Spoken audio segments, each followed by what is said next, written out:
नमस्कार साथियों, lotus tower TV पर आज हम फिर से राजेश पाटिल जी, जो कि महाकवि राष्ट्र कवि हैं, आज हम उनके सामने रूबरू हैं। वो हमारे से बात कर रहे हैं और कुछ अपने मन के उद्गार फिर से सुना रहे हैं। प्रणाम Patil ji, lotus tower TV पर आपका स्वागत है। जय हिंद, जय भारत। जो हो रहा अच्छा हो रहा, जो होगा अच्छा होगा जी। जो कुछ होगा वो भी चमत्कार होगा जी। क्योंकि सनातन का हर समय अब इस समय महापर्व है। ये महाकुंभ का महापर्व अपने आप में अभूतपूर्व, अद्भुत, अनुपम, अलौकिक, अकल्पनीय दृश्य है। आज धन्य धन्य हो गया प्रयागराज।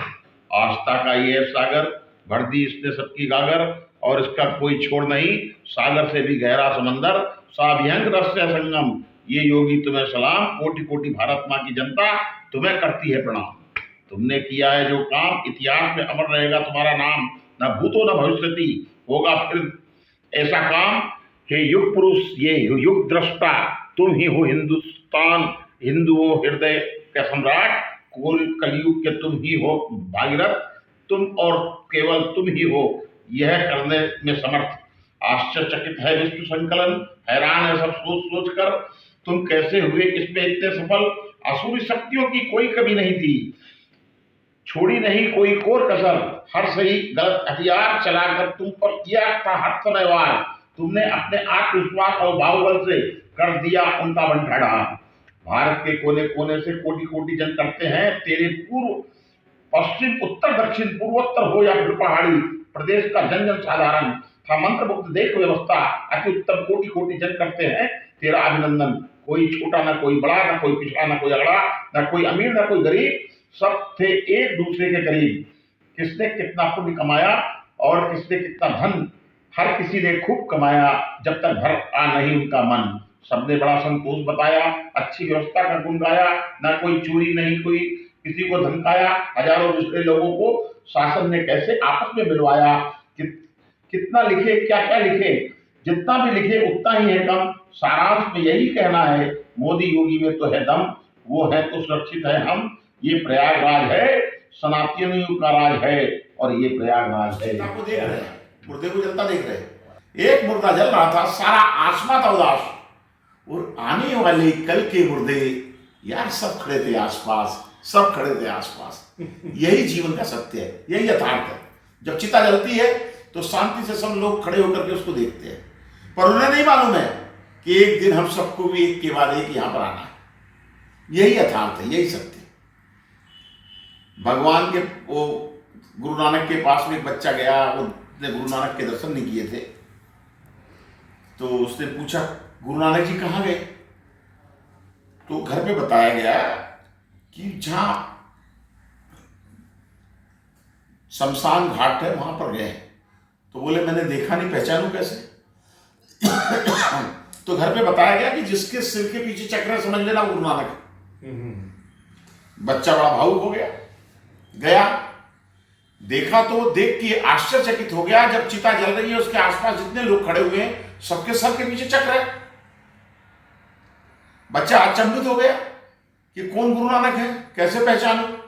वो बाहर आकर के बैठ गया, शमशान के बाहर आके बैठ गया।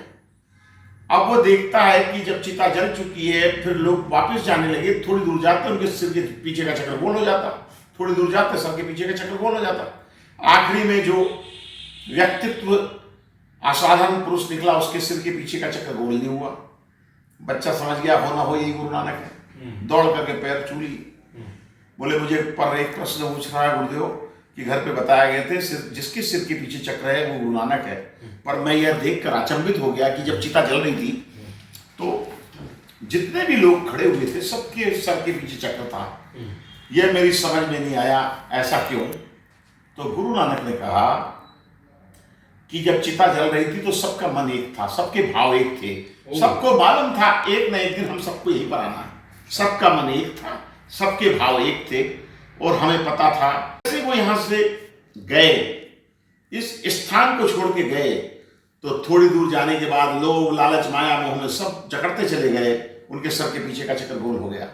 तो यथार्थ ये है, सत्य ये है कि जिसे आप स्वीकार करो वह वही है, और नहीं स्वीकार करो तो हम और आप सब जो भी जी रहे हैं, लोभ लालच माया मोह, जबकि मालूम है खाना 4 रोटी है, मालूम है वही जाना है जहां से हम आए हैं, ये जो समझ गया जान गया, उसे जीवन का आनंद कुछ अलग ही टाइप से मिलना चल जाएगा। तो आनंद अगर जीवन का लेना है तो एक बार उन संतों को, उन महात्माओं को, वो क्यों महात्मा कहलाए, क्यों संत कहलाए, उनके पास ऐसी क्या थी विद्या, क्या थी गुणवत्ता जिसके कारण पूजे जाते हैं, बस थोड़ा अनुसरण कर लो, जीवन अपना भी यथार्थ हो जाएगा, धन्य हो जाएगा। जय हिंद, जय भारत। कृष्ण भगवान गीता में जो कृष्ण भगवान ने कहा है, उसका जो निष्कर्ष है वो यही है कि भगवान कृष्ण गीता में कहते हैं, क्यों व्यर्थ चिंता करते हो, किससे व्यर्थ डरते हो, कौन तुम्हें मार सकता है, ना आत्मा पैदा होती न मरती, और जो हुआ अच्छा हुआ, जो हो रहा अच्छा हो रहा, जो होगा अच्छा होगा। अरे तुम भूत का पश्चाताप मत करो, भविष्य की चिंता मत करो, वर्तमान आपका चल रहा है। आपका क्या गया है जो तुम आप रोते हो, आपने क्या लाए थे जो खो दिया, और आपने क्या पैदा कर लिया था जो नाश हो गया।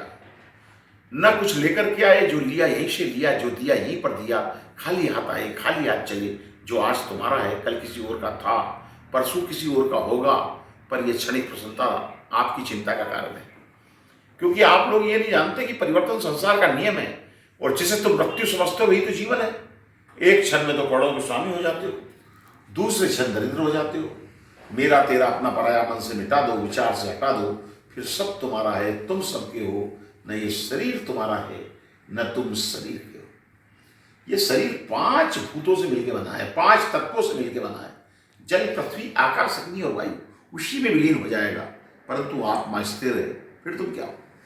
तुम अपने आप को ईश्वर को अर्पित करो, वही सबसे उत्तम सहारा है, जो सहारे को जानता है, भय शोक से सर्वदा मुक्त रहता है।